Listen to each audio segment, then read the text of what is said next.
Ladies and gentlemen, signori e signore, buongiorno. It's a great honor for me and also a great pleasure to introduce Sir Anish Kapoor and Professor Homi Bhabha to this talking this morning. I consider it a great honor to have them inside. These remarkable guests, but I think we consider them friends of the museum that they like very much. In the case of Anish Kapoor, I can say he's a part of the family, and I think a part of the history now of this museum. This exhibition, as you already know, it's very successful. We are very, very, very great to him. I will say very few words then in Italian to introduce them, and then I will sit with you in there because I want, as you, to hear what they're going to tell us. I'm very curious and very interested about. And I consider this occasion a great gift to all of us and to the museum. So I will be very interesting to hear. Presentare Anish Kapoor e trovare le parole per farlo mi imbarazza. Uno dei più grandi artisti viventi. Le sue opere sono nei più importanti musei del mondo e le sue mostre sono state fatte nelle istituzioni più importanti del globo. Dunque lo voglio presentare invece come un amico del museo, appunto come dicevo prima, parte della storia di questo museo. Anish Kapoor ha passato ore dentro questo museo, settimane qui sotto, sporcandosi le mani per perfezionare una mostra che è già un evento e l'abbiamo appena inaugurata. Dunque lui è già con noi. Due parole su Homi Bhabha, che anche mi sarei scritto. È nato a Mumbai come Anish Kapoor nel 1949. Si è formato e ha insegnato nelle università britanniche, prima di trasferirsi a Princeton, poi all'Università di Chicago e successivamente nella prestigiosa facoltà di Harvard, dove è divenuto direttore del Centro Studi Umanistici. Sviluppando i lavori dei pensatori psicoanalitici e poststrutturalisti, è diventata una voce profondamente originale nello studio delle culture coloniali, postcoloniali e globalizzate. La sua ricerca ha ispirato e influenzato gli studi di management, di architettura, di teologia, quelli dedicati allo sviluppo sostenibile, ai diritti umani e a molti altri campi del sapere, non ultime le teorie artistiche. E per questo motivo oggi lo incontriamo qui alle Gallerie dell'Accademia a dialogare con Anish Kapoor. Vi ringrazio e ascoltiamo il loro speech. Thank you very much. Thank you.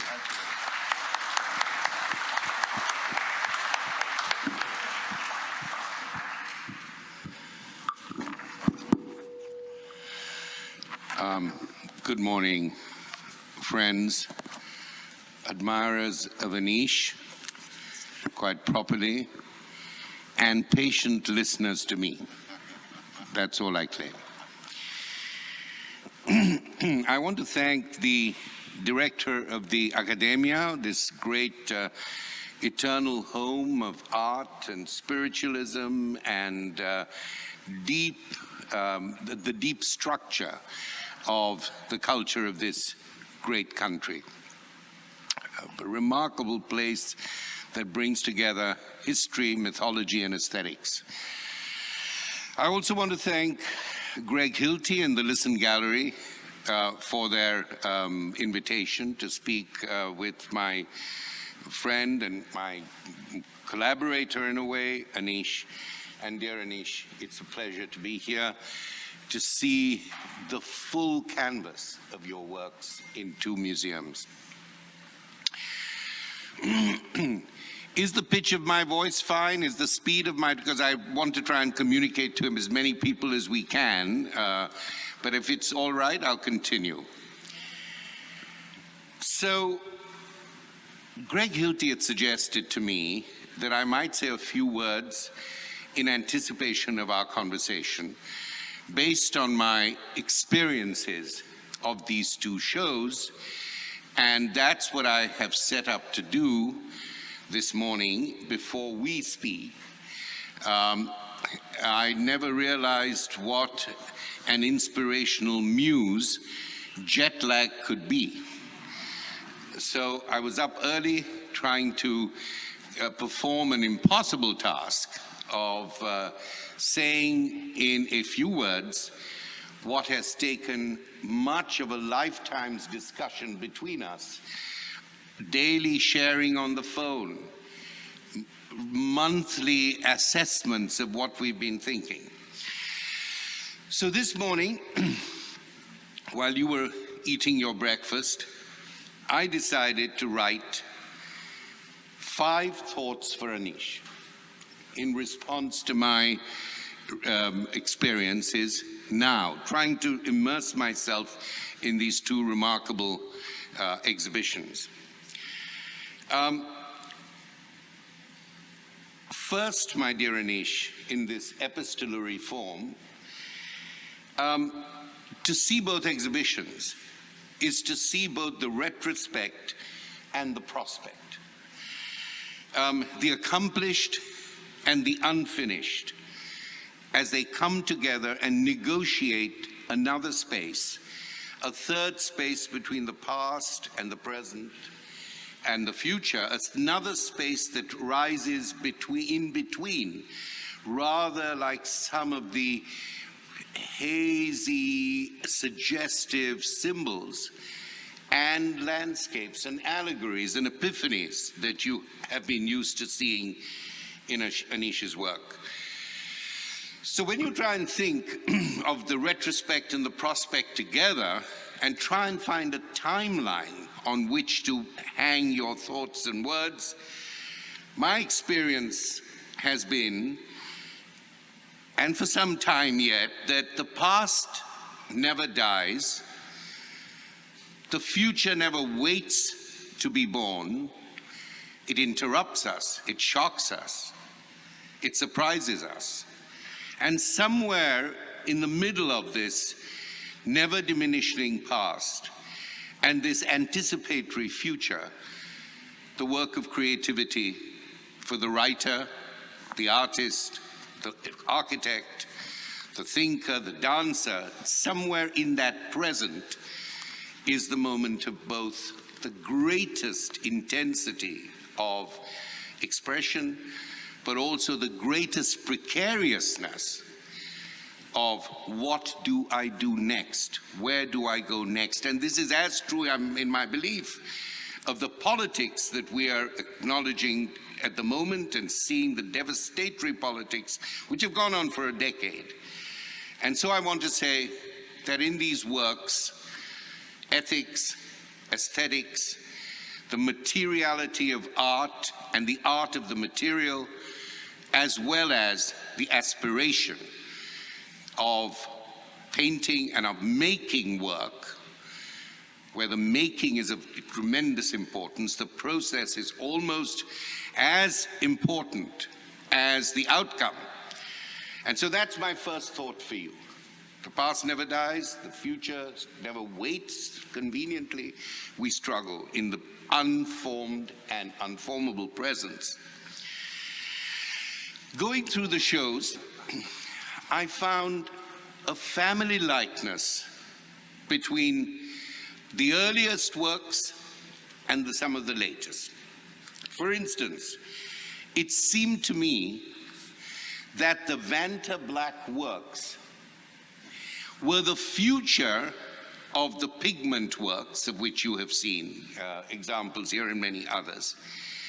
So in a sense, the past anticipated this unusual technological as well as painterly future.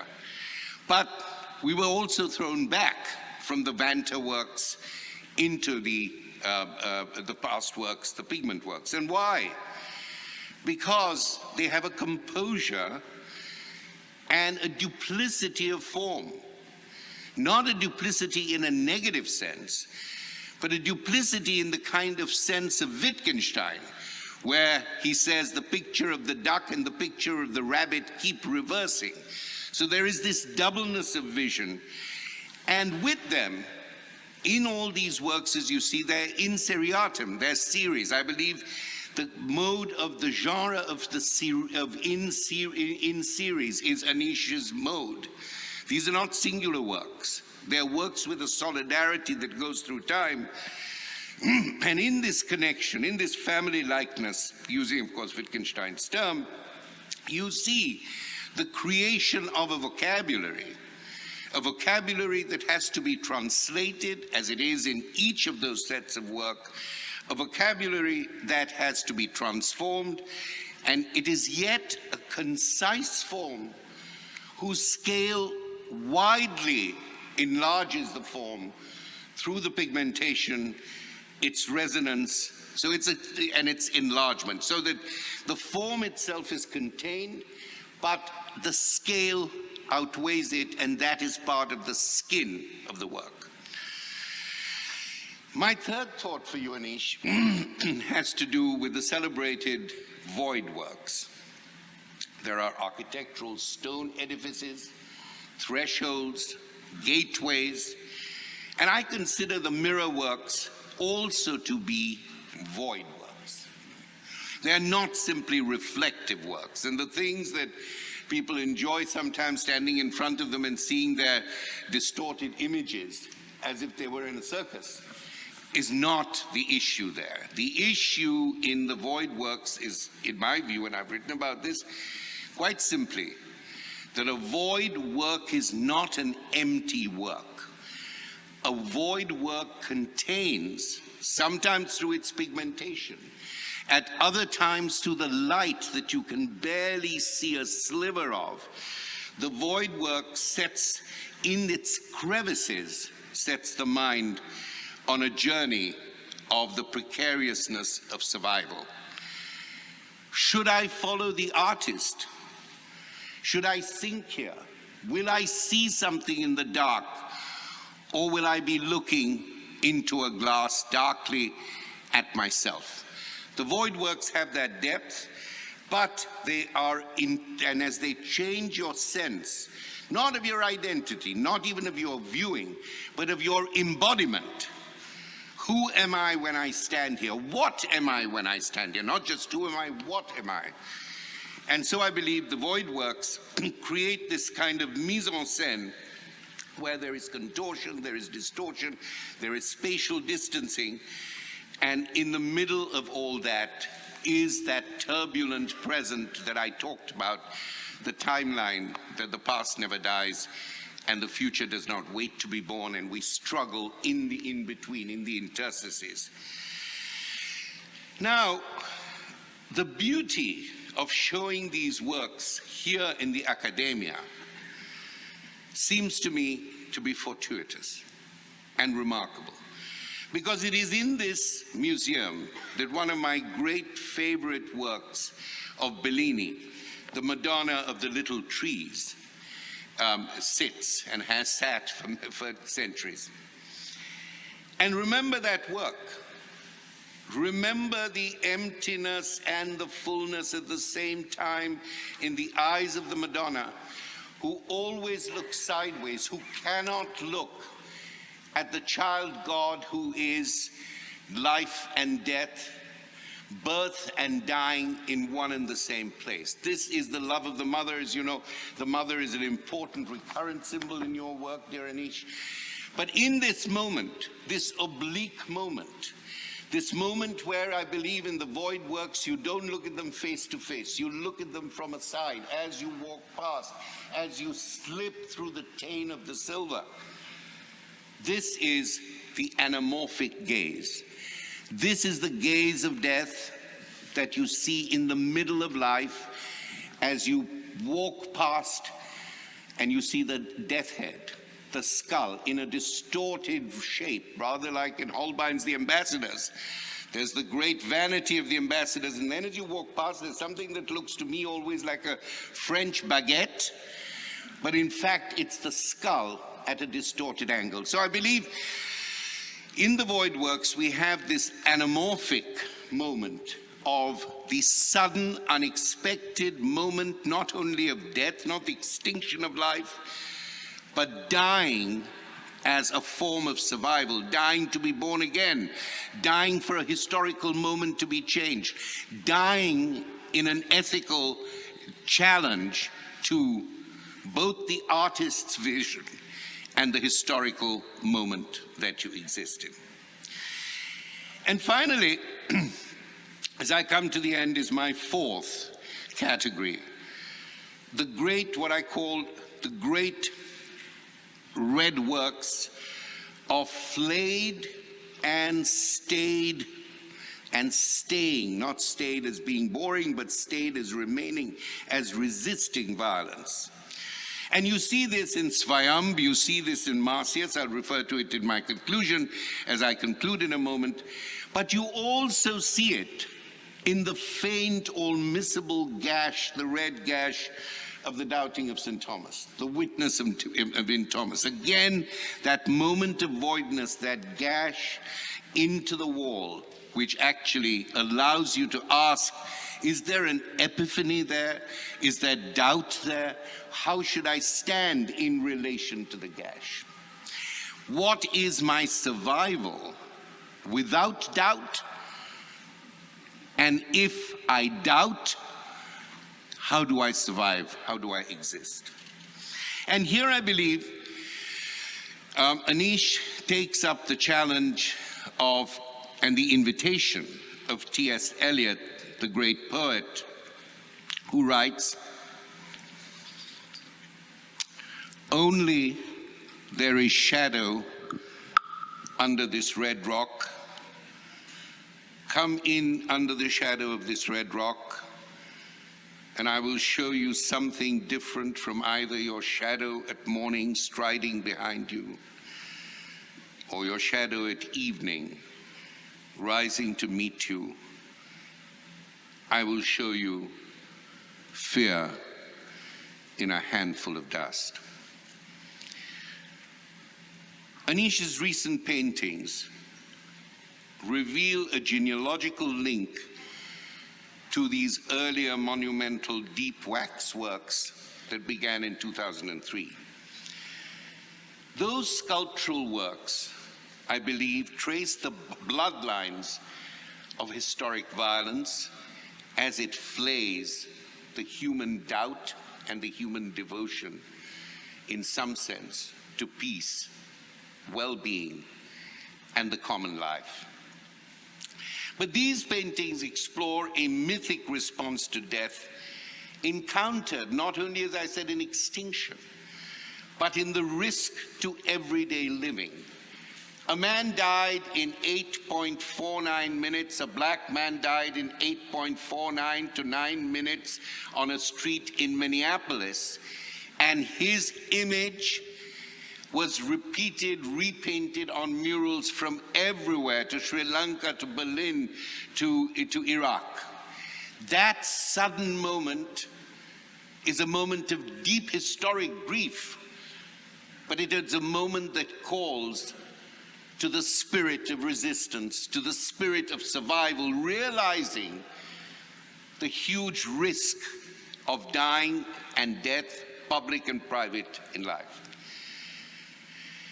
The iconic work in these series, I think, is the one called Why Stick in 2021, of these new paintings. And this figure of the prophet, or some body of being, I say particularly some body of being, hanging onto a stick, burdened with what I call the precarity of death and life. And of course, prophets have to die to be prophets. It is only when their words are recalled after they die that they become prophets. And I think this is an ongoing allegorical theme. A theme, Anish has called it, of a certain melodrama in these recent paintings where you arrive at the end reconciled not to death, but the prophetic figures have to throw their burden on the stick, and the circumstances of these works and of Anish's career, I believe, are different. The circumstances of the 2000 works and the current painting works, but in their overall sense of wanting to desperately communicate not the image of anxiety, but anxiety itself, not the image of passion, but passion itself, makes these works forms of reading and experience that we need to actually develop. But I hope I have sketched a certain genealogy, a certain lineage of these works to place them within the larger vocabulary. And I believe in these works, in these paintings, we are negotiating the obscurity and risk of everyday life, one extreme of which is death, and the other extreme of which is everyday quotidian survival. Death in this sense is not the arrest of life. Death is the testing ground of the risks we are willing to take for the artist, for the individual, for the government, for the historical moment. The risk we're willing to take when we understand with Heidegger that the psychology of dying gives us information about the living that is involved in the process of dying and risk. Dying as living as an intimate form, and dying as living as a public form, shown on the walls both of the Accademia and the Manfrin. Those are my 5 thoughts for you, Anish, for this morning. Thank you.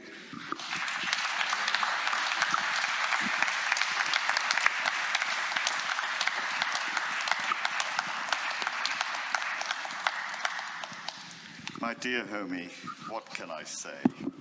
How can I follow that? Impossible. Do you know, I think it's important to say, Homi and I talk nearly every single day, and we have done so for 25 years. So we have a continuing conversation about all these subjects and many others. His wisdom, reflection, unwillingness to let a thing go at the first point, to keep going with it and reaching deeper. So I think that's very, very important. But what the hell do I say next? I want to ask you something. Go on. You can say. So Anish, you've done much of your work. Use your I'm so sorry. I'm so sorry. Is it all right? Can you hear? Now, I do have something for you as a way to start off from these 5 thoughts. You have done much of your work standing. We once wrote a little book about that, about working, standing and working in the studio. But you've done much of your work also sitting in Buddhist meditation. And you've done even more of your work lying on the psychoanalyst's couch, confronting many of these issues of symptom, cause, etc.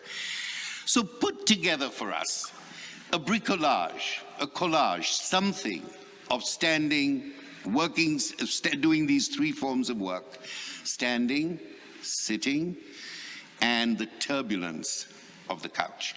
Okay, yes, good place to start. I think I'm going to start with the couch. Good.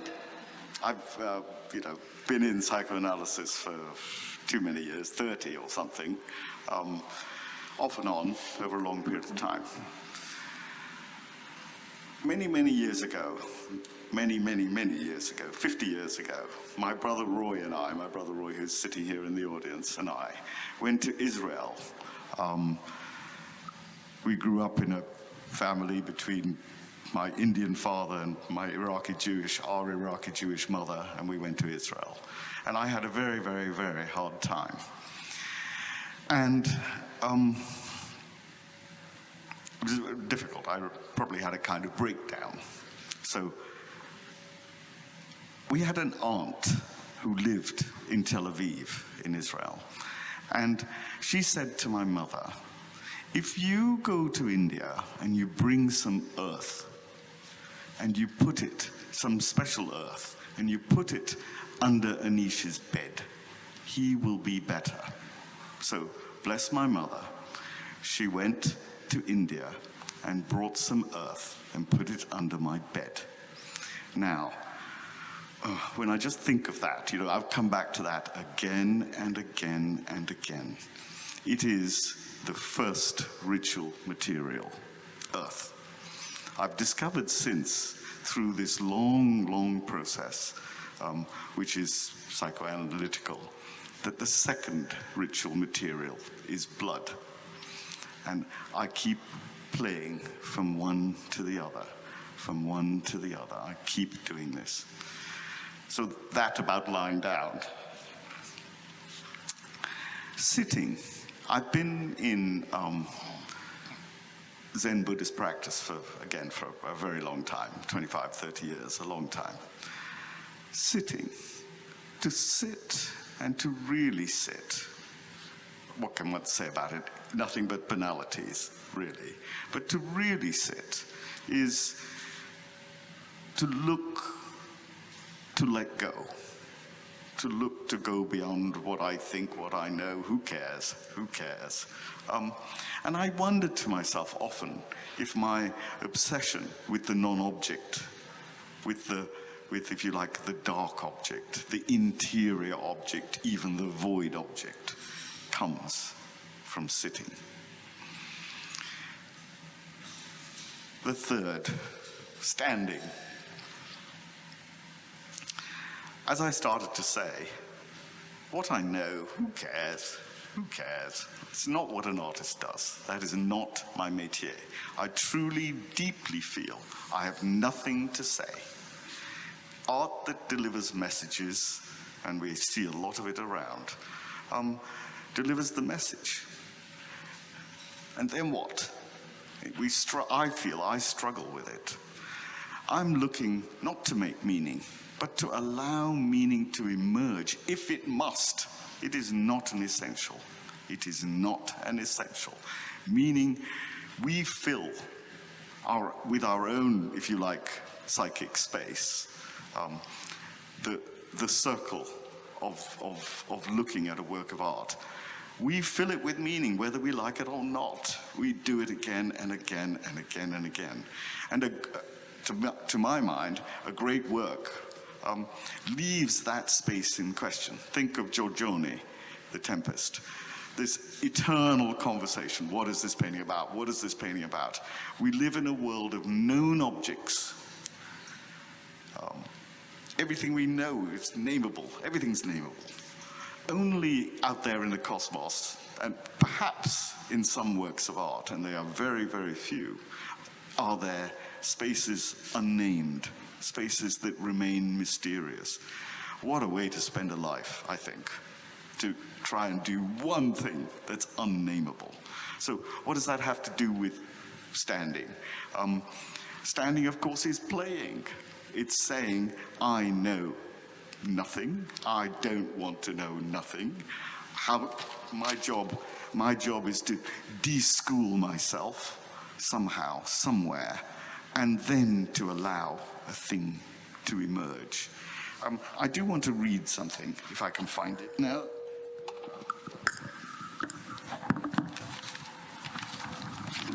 Now that I've dropped everything on the floor. Yes. This is Levinas, if I may, my dear Homi, just briefly. When the form of things are dissolved in the night, the darkness of the night, which is neither an object nor the quality of an object, invades like a presence. The night where we are riven to it, we are not dealing with anything. But this nothing is not that of pure nothingness. There is no longer this or that. There is no something, but in this universal absence, in this universal absence is in its turn a presence. an absolutely unavoidable presence. It is not the dialectical counterpart of absence, and we do not grasp it through a thought. It is immediately there. There is no discourse. Nothing responds to us but this silence. The voice of this silence is understood and frightens like the silence of those infinite spaces Pascal speaks of. There is in general, without it mattering what there is, without our being able to fix a substantive to this term, there is an impersonal form, like it rains or it is warm. Its anonymity is essential.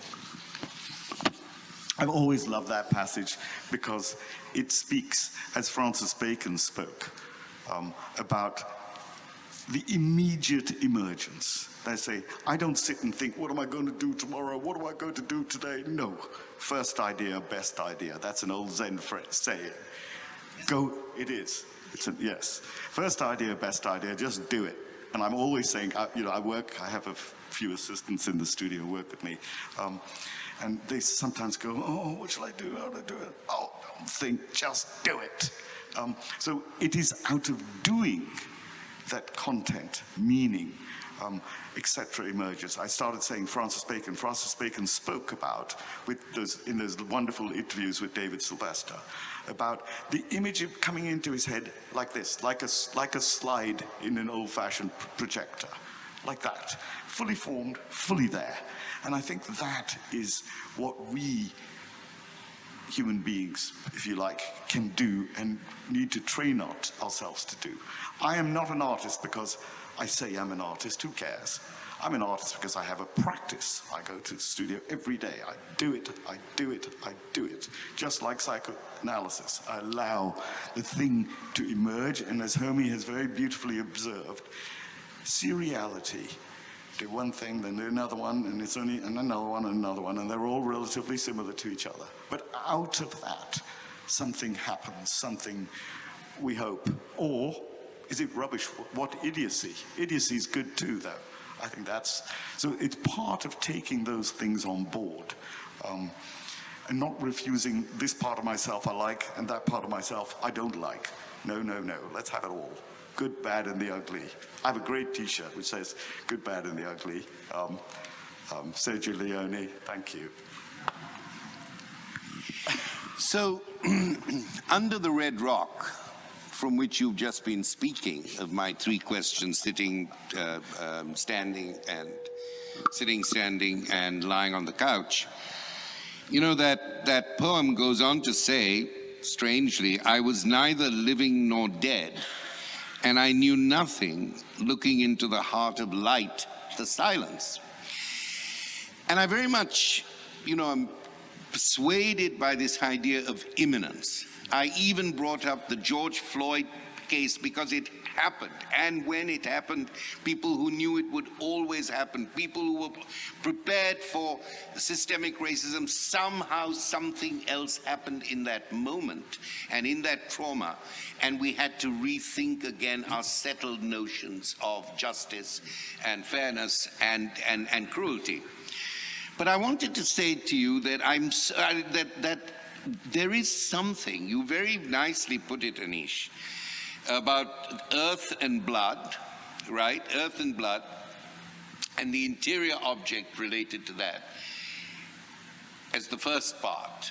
And then, of course, in the Buddhist practice, there is, in a way, the disappearance of the object on the limit of what is inside and outside.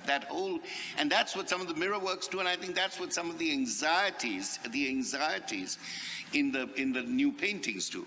They place you at that point of visceral, both visceral and visual, and that kind of dynamic. But in all of these moments, I do want you to think about risk. When you say, I want everything, you risk everything. So I think that risk and the understanding of risk is standing in the eyes of the Madonna. She holds her child. Her eyes are averted. The anamorphosis is both the representation of the risk of the death and birth at the same place, what she can see and what she must not allow herself to see. And between those two things, there is the risk of making. Talk to us about the riskiness of the artist. You have risked a lot. Sometimes the space that you create, people identify with. They make the meaning. At other times, the risks you take can equally, as you said, alienate the meaning. So I don't want you to think about the effects of risk, but I want you to talk to us about the risks you have taken in making these transitions. Is this a bad question? No, as ever, Homi, bloody difficult question. Yeah, but I mean, risk, of course, is on the face of it the métier. That's what we do. Increasingly difficult in an age when, in all the arts, formal territories have been transgressed at every level. And you can, you know, in a way, make anything and everything. So say more about that. That's very interesting. Yeah. It used to be, until 10, 15 years ago, that the great advances in our understanding of modernity, or our modern condition, were to do with formal innovations. But, you know, you can do anything you want now, this way, that way, in every other way. So in all the arts, it seems that there is, we've turned over all of the formal positions. So what does that do then? Where is the radical? So, number one question. The second is that capitalism has truly taken over the art world. Truly, deeply, deeply taken over the art world. We are not makers of luxury goods, you know. There are lots of brands out there, they do much better than we do.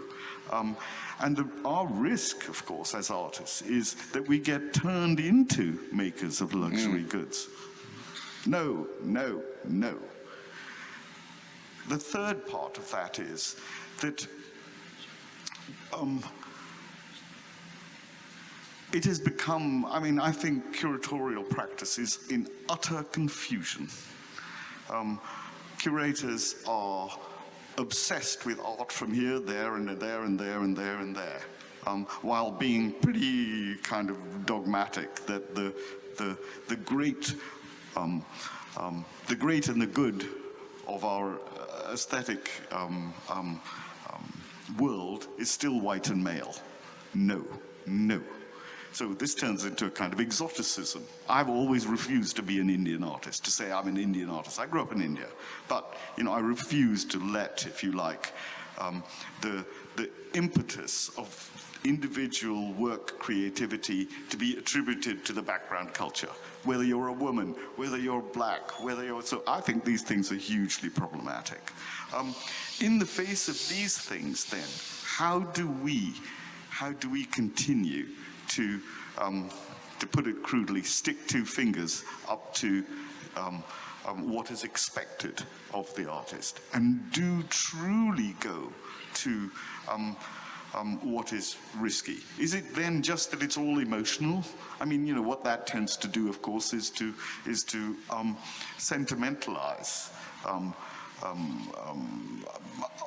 the possibility of the creative act.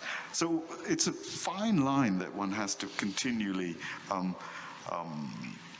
navigate, a complicated, difficult thing. I believe we are in deep cultural crisis, as you have said over and over again, Homi. This sense of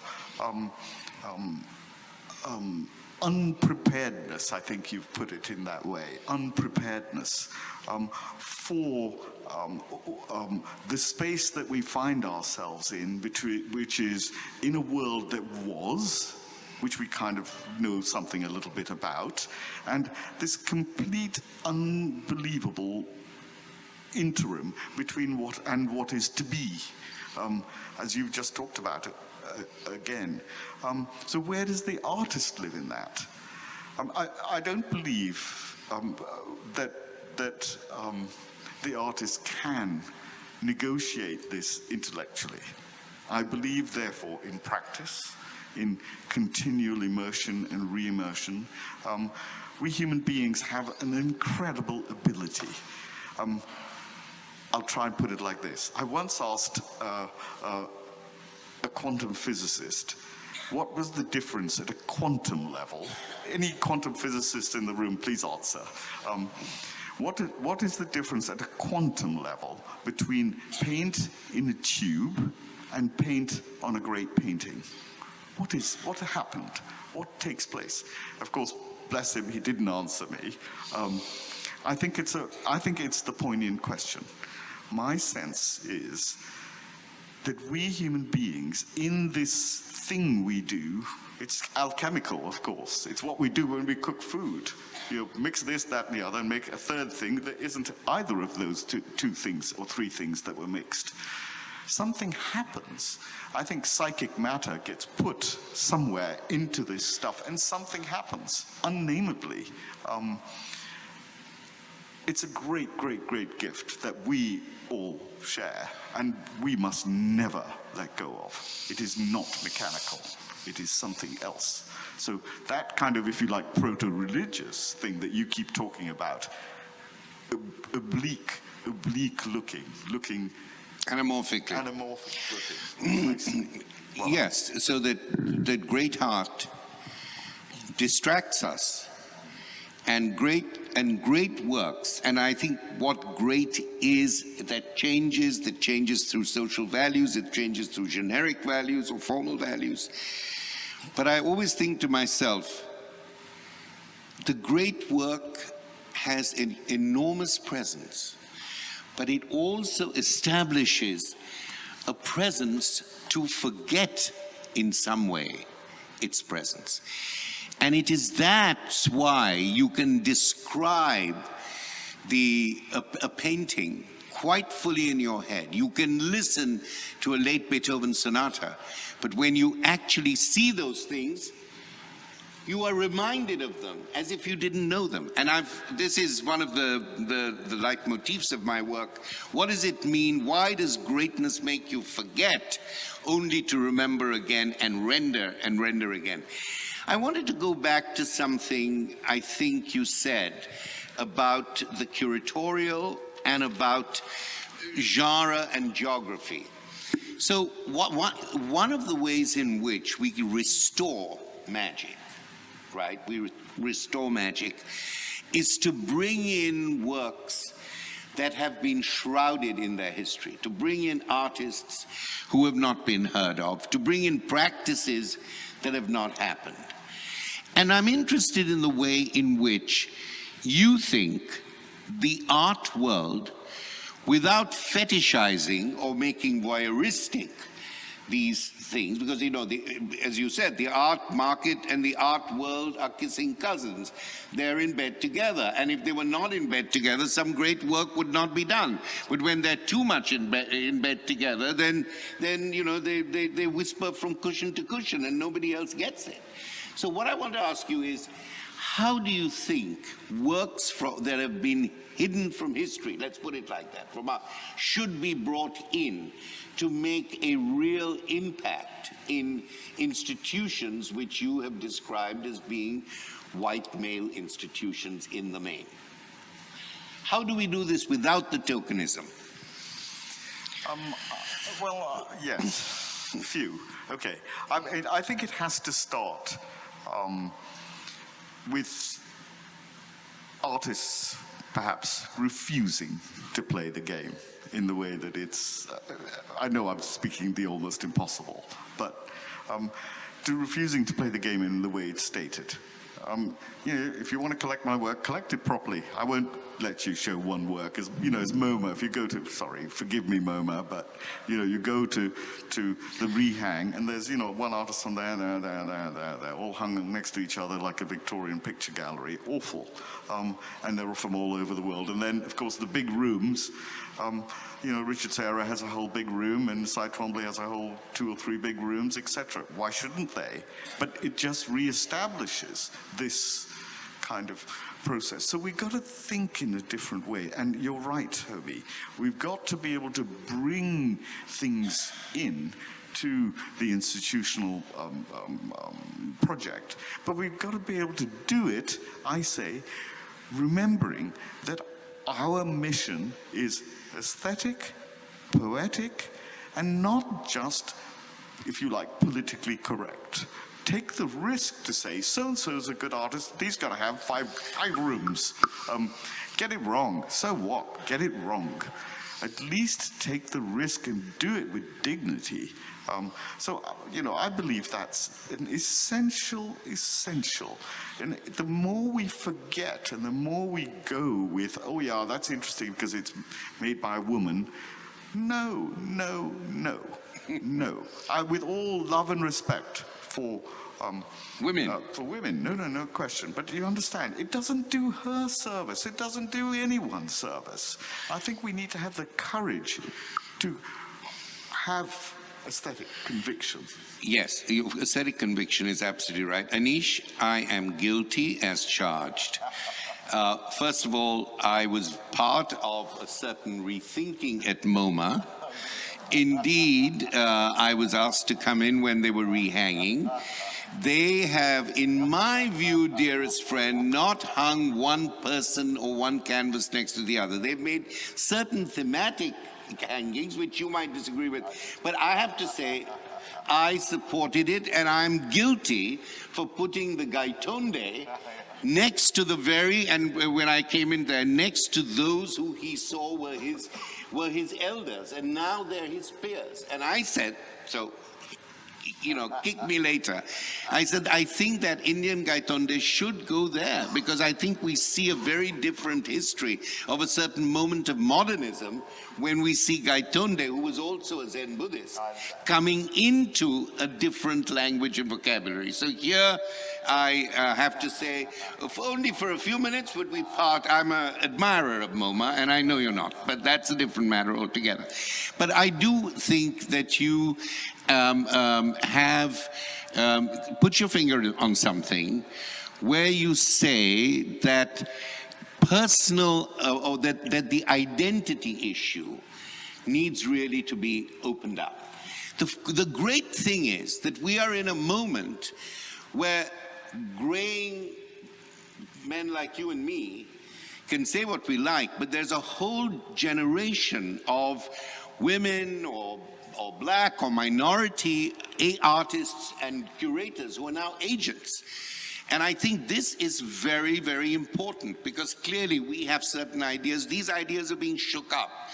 And I think that's a good thing. I think that's a good thing. Of course, the dust will settle somewhere, and then we can, if I can mix my metaphors, once it's settled, we can read our tea leaves. But having said that, I think this is a positive movement that agency is passing geographically, geopolitically, in gender terms, and in other terms. I think that's a positive thing. And I don't think you disagree with me at all. There you go. So let us now try and open up for about 15 minutes, I would say. Are you ready for that? Let's open up to the audience and see how we've played our cards today. So can we invite you, Direttore, to come and join us and just direct the traffic?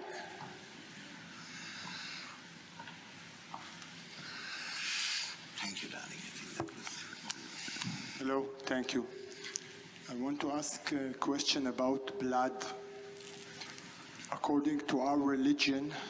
About what, sorry? Blood. Blood. According to our religion, the soul lies in the blood.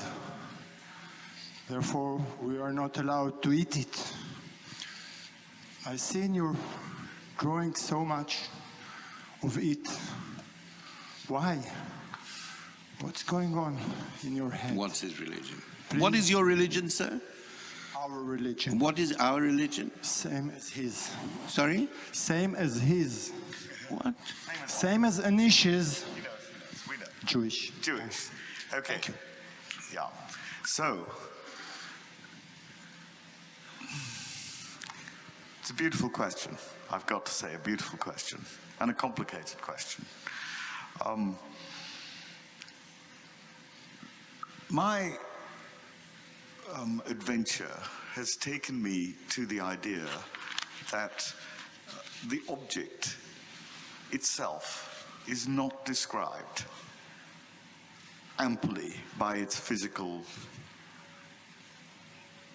presence, by its physical makings. As Heidegger pointed out, the interior is bigger. And I think he did that very, very beautifully. You know, the interior of a container. As I close my eyes, I know that the interior is bigger than this thing that describes me. Part of the, if you like, so I've explored that, you know, as best I can through void objects, through perhaps some of those black works, etc., etc., etc. Looking into the interior, you can't help but come across, what is there?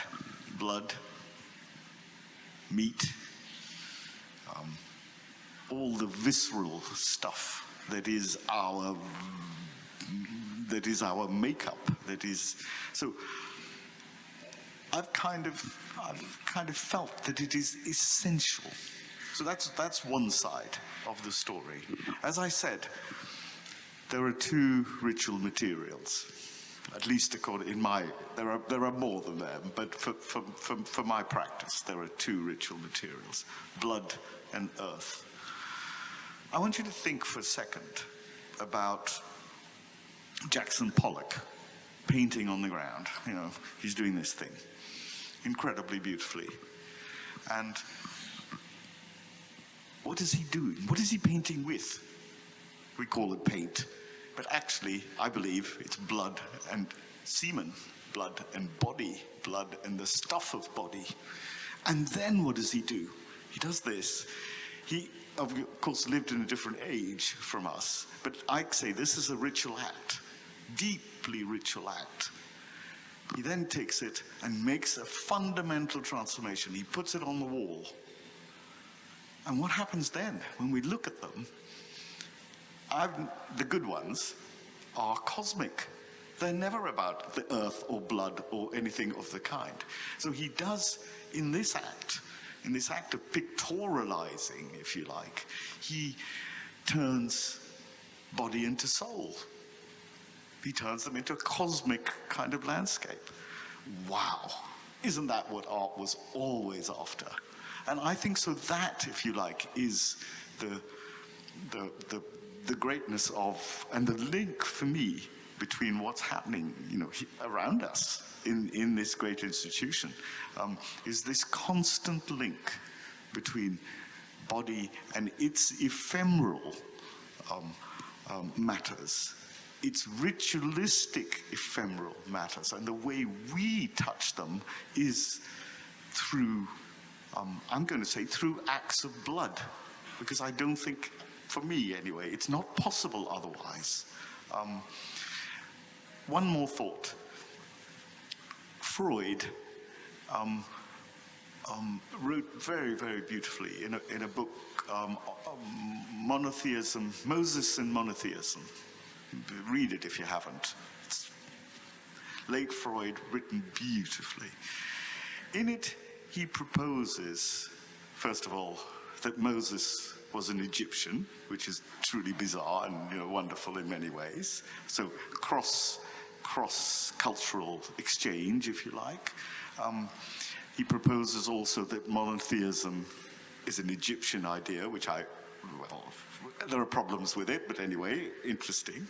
And then he talks later in the essay about the way that Moses himself was ritually killed, was ritually murdered, so that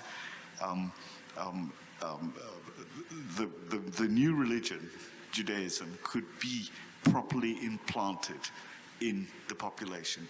So, if you like, ritual murder as origin.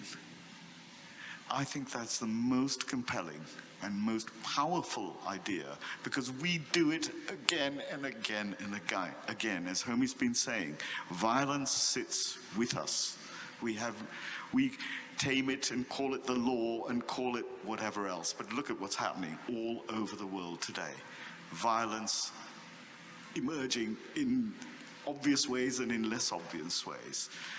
So I feel it is an essential, blood is essential. I don't want to drink it particularly, but there are those who do, and that's their practice. But yes. Anish, just one thing here. Of course, and the death of Moses to start the new religion is also part of the idea of the totem and the taboo. Correct. We need to get rid of our fathers in order to have generational change, exogamous marriages, and so on and so forth. I just want to say something which is political and not aesthetic at this point. We have leaders almost all to a man male across the world,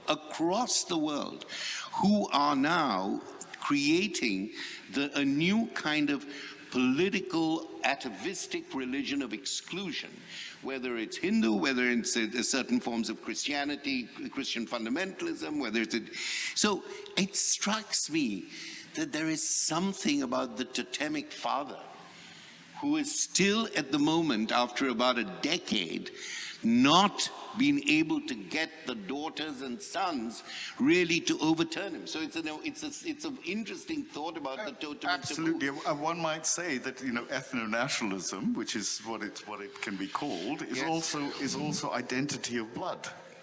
It is identity of ideology. Ideology and blood. Okay, yeah. But blood can be put there. I do want to say one other thing about blood. It's red, and it has this curious quality of being liquid and solid.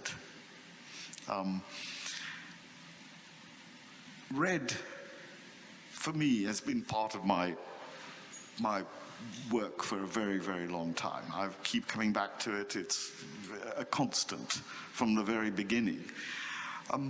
But the history in the history of color, Goethe and onwards, has for the most part been the history of color and light. My little adventure has taken me to color and darkness. Red does a particular kind of darkness that is so fundamental for me. It is, as I say, a color of the earth. It flows downwards, like black, color of the earth. You can focus on it, your eyes can see it. Unlike blue, certain kinds of blue, particularly very dark blue, which I've used a lot, which you can't see, you can't focus on. But red makes a darkness that I suggest is blacker, darker than the darkness of black or blue. And this is because we don't see color just with our eyes. We see it psychologically. We see it, if you like, psychically, inwardly. It's full of danger. And I think that is something that gives, or can give, trepidation and the Kantian idea that the sublime is a place of terror is, I think, pertinent. Another question. Please. So, I have a question about black. So what does black represent, in particular this total blackness that you have in the last works? What does it represent for you? I mean, is it about the color or the absence of color? Is it about matter or the absence of matter? Let me try this. So here we are, you know, in these amazing galleries with incredible art. Almost all of it does one fundamental thing. It gives appearance to objects. Paint is used to make things appear. My mission for whatever, however I got there, is exactly the opposite. It's to say that it's about the disillusion of objects. I'm going to suggest that there were at least two great innovations in the Renaissance, wherever they came from, and that's another conversation. One, of course, is perspective, which places the human being at the center and has the world converge in the big distance. And the other, which I believe is just as important, is the fold, the fabric. All the great Renaissance paintings have endless, yes, like this, here, endless folds like this. It is, of course, a sign of being, the whole idea of the body and its essential matter. If you put this black material on a fold, the fold disappears. You can't see it. You literally can't see it. My contention, therefore, since art is all mythological, is that this material, used in the right way, is beyond being. So, no small claim, but I believe it's very important. Of course, I'm linking with Malevich, Kazimir Malevich, who I believe was Ukrainian, even though he worked in Russia, just as an aside. Anyway, so Malevich had the idea when he made the black square that, first of all, this was an icon. He was right. And the second is that he, do you need something? No. Oh. No.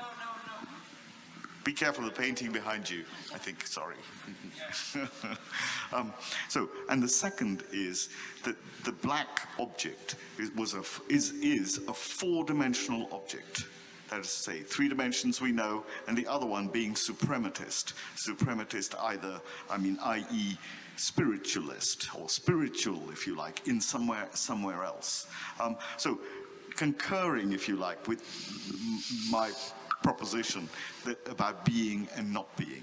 So these, of course, all art is illusionistic. We can't help but, you know, that's the game that artists play.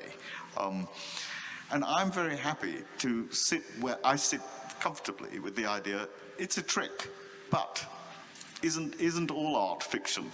And isn't fiction, if you like, a holder of deeper truth than that? Then apparently, this thing we apparently call real. Can I just add a couple of things here? It seems gold also has that quality of blackness. And here I see it a lot. The gold is underneath gold is black. And the other thing I noticed when I was here a month ago and walking around is you've talked absolutely about the folds.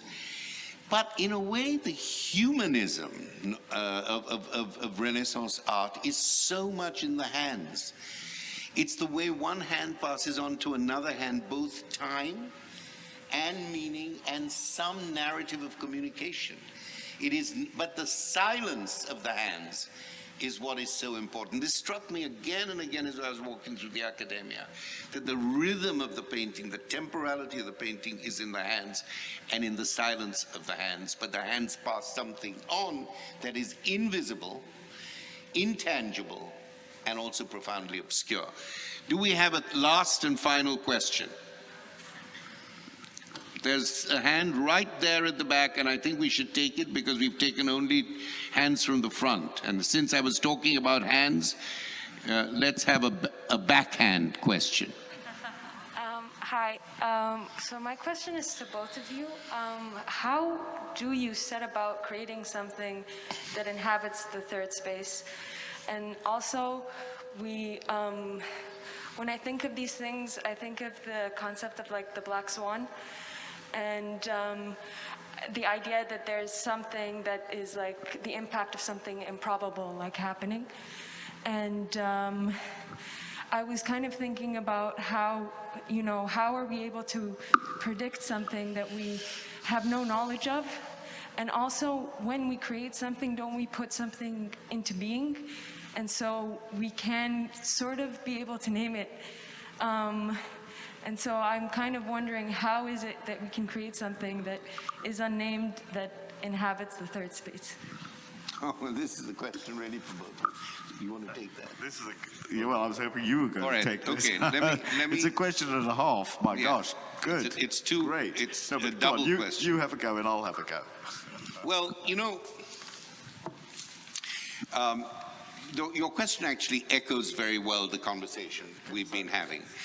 So when I proposed the concept of the third space, I was proposing a way of thinking outside binaries and polarizations, whether it was at the level of a political way of thinking, whether it was at the level of looking at a painting or creating a concept. My feeling and my work on the third space was when things come together, either in amity or in antagonism, there is something that happens in that instant of things coming together which creates the possibility of other hybrid, melded, new thoughts, ideas, concepts, and figures, objects that stand at the limits of thinking in binary and polar positions, which is something we tend to do very much, the divisions we make between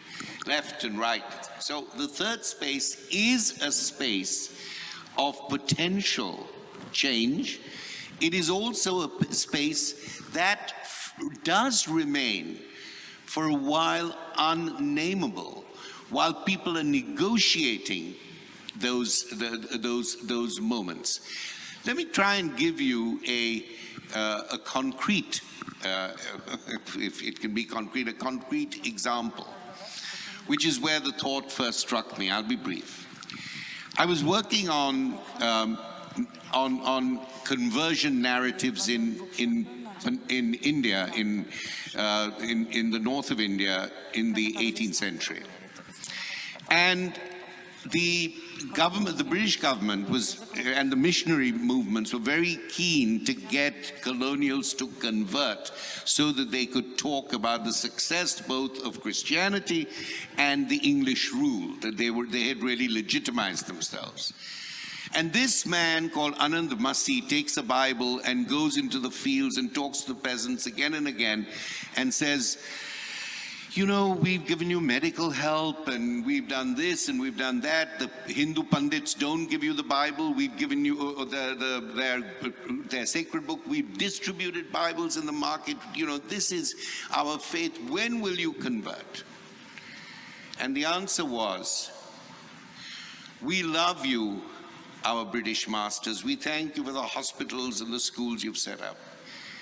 But you know, this book, we can never actually follow your book because it is written by meat eaters. We need a vegetarian Bible. The impossibility and imaginative purchase of opening up a third space and putting something there which is politically very resonant and resistant, and yet is conceptually very, very interesting. And I've since then talked to people who've been, say, in Israeli and Palestinian negotiations from the Palestinian side. And one of the things my Palestinian friend said, you always walk in expecting a third, well, he didn't use that term, but expecting another space to open up in that moment. And I think when Anish talked, I don't want to talk about you, but for you, but when Anish talked, and we both talked about this imminent thing that emerges, which you very often can feel. You can feel the concept, you feel the concept, but you may not be able to name it immediately. I think that's where creativity as a practice, not as a name or a term, becomes so productive and such a shareable experience. Homi and I have, over the years, talked of Mr. In Between, as we put it. What's the name of that song? It's a song, isn't it? The negative, something Yeah. positive. Yeah, exactly. You gotta be Mr. In Between. There you go. So, and it's something that comes to me again and again, I must say. Much harder, of course, to outside of a political discourse, to think of how to give words to the half-known, the recognized unknown, or whatever it is that sits in this liminal space that we perhaps look to as thinking, feeling beings, but particularly as artists. As I say, what I know is of much less importance than what I don't know, or what I half know, or might know, or feel I recognize and still don't know, if you follow me. So, out of deep, deep practice, for me anyway, comes that thing. First idea, best idea. Work, work, work. Don't think it. Let it emerge. Then think it. Then watch. I find myself doing that and then saying, oh, is it any good? I don't know. Let's watch it. Watch it for at least 6 months. I try never to let a work get out of the studio for at least 6 months.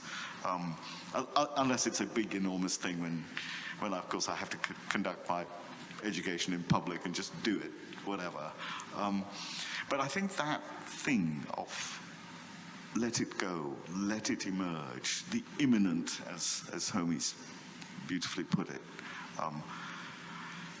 Otherwise, we fumble, and it's maybe in the fumbling that this possible thing might emerge. Absolutely, and as you say this, and maybe this is where we need to end, by invoking an artist that we're both admirers of, Philip Guston.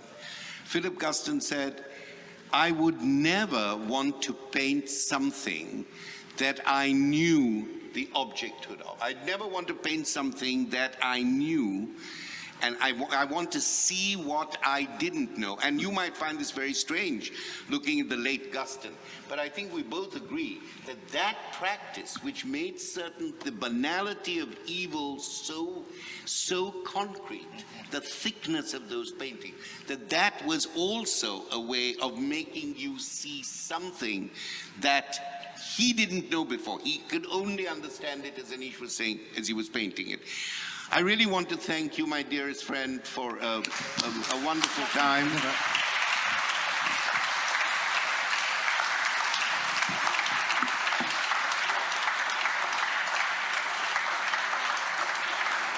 I want to thank you, my dear Homi, darling.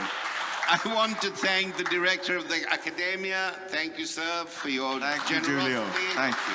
And I want to thank Listen Gallery for bringing us here today. Greg, thank you very much. Thanks Greg. a lot. And thank you all for being with us. Thank you so much. Thank you. Thank you.